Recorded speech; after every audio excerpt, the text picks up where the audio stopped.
আমরা চাচ্ছি আমাদের হেরিটেজটাকে, আমাদের ঐতিহ্যটাকে আমরা তুলে ধরে আমরা পৃথিবীর সামনে আমরা প্রমাণ করতে চাই যে আমরাই শ্রেষ্ঠ।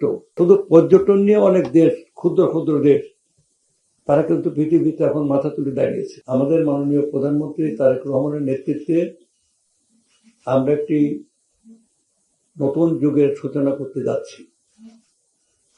এটা হচ্ছে একটা রেনেসার যুগ। পৃথিবীতে যখনই কোনো দেশে রেনেসার হয়েছে, আন্দোলন গড়ে উঠেছে, সে ইউরোপের 16 শতকে আমাদের দেশে একটা অন্ধকার যুগ পেরিয়ে 1801 সাল থেকে একটা নতুন রেনেসার যুগ শুরু হলো এবং একটা নবজাগরণের যুগ।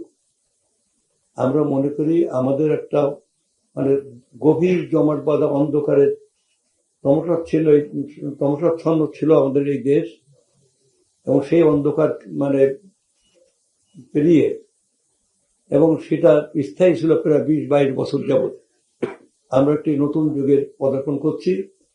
সেই পদার্পণের ক্ষেত্রে আমাদের যা কিছু ঐতিহ্য, যা কিছু সংস্কৃতি, যা কিছু আমাদের নিদর্শন যেটা আছে, আমাদের জাতি হিসেবে পৃথিবীর সামনে তুলে ধরার জন্য এটা আমাদের অত্যন্ত সমৃদ্ধ একটা অতীত এবং সংস্কৃতি এবং ইতিহাস রয়ে গেছে।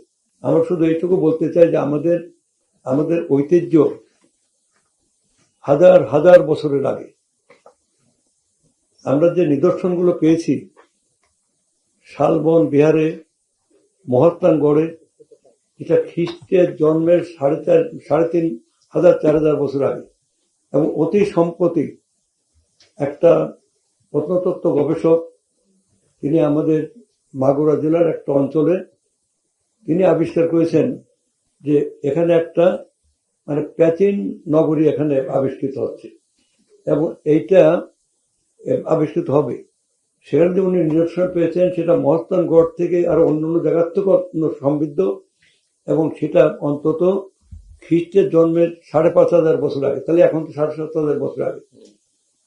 আমরা গ্রিক এবং এথেন্সের যে সভ্যতা আমরা জানি, পৃথিবীর সবচেয়ে ওল্ডেস্ট এনশিয়েন্ট যে সভ্যতা এথেন্সে, এবং তারপর মেসোপটেমিয়া যেটা হলো ইরাকে এবং ইরানে, তাদের চেয়েও কিন্তু আমাদের সংস্কৃতি অত্যন্ত সমৃদ্ধ এবং অত্যন্ত যে কারণেই সারা পৃথিবীর মানুষ তারা বাংলায় ছুটে আসতো তাদের ভাগ্য অনুষ্ঠানের জন্য। সোনার বাংলা বলা হতো।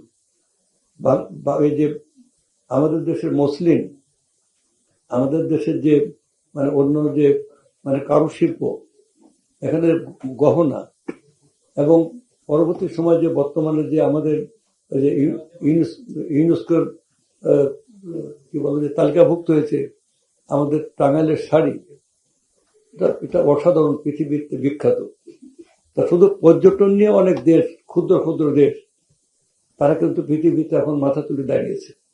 যেমন আমাদের থাইল্যান্ড, এখন দেখা যাচ্ছে ফিলিপাইন এবং ভিয়েতনাম, যে ভিয়েতনাম একটা বিধ্বস্ত, মালদ্বীপ, এরা কিন্তু পর্যটন নিয়ে।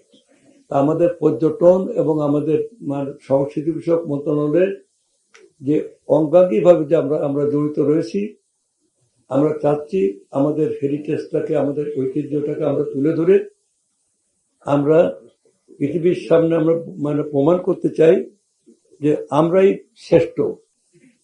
আমরা বাঙালি জাতি, আমাদের দেশই পৃথিবীর শ্রেষ্ঠ।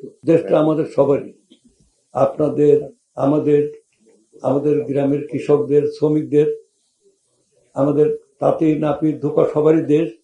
আসুন সবাই মিলে আমাদের প্রিয় মাতৃভূমির ইতিহাস ঐতিহ্যকে আমরা সারা পৃথিবীতে ছড়িয়ে দিই, এবং আমরা সারা দেশের মানুষকে আমরা উদ্বুদ্ধ করি। আমি এই কারণে আজকে আমাদের বসা, এবং আমি আন্তরিকভাবে, অত্যন্ত গভীর আন্তরিকতার সাথে আমি অভিনন্দন জানাই আমাদের বিমান ও পর্যটন মন্ত্রী, এবং তিনি মন্ত্রী হিসেবে শপথ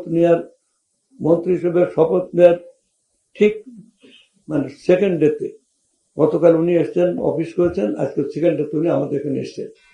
এবং এই যে তার যে একটা আবেগ, এটা এক ধরনের রোমান্টিক আবেগ, একটা প্রচন্ড এর ভিতরে একটা রোমান্টিসিজম আছে।